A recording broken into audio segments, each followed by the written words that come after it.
Hey everybody, welcome back to our channel. In this guide, I'll walk you through the steps on how can you turn off voice guide in your Samsung Smart TV.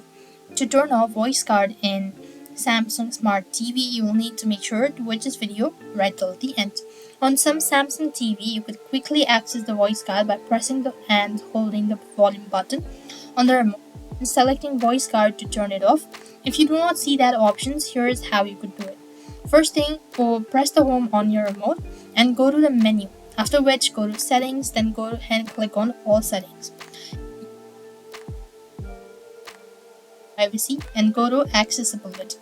After you accessibility, right on top, you could find option as voice guard settings. You want to make sure to toggle the button or just tap on it and turn it off, and that should be able to help you out. So this is how it's done. I hope the video was helpful. Make sure to like, share and subscribe to our channel. Thank you for watching. See you in our next video.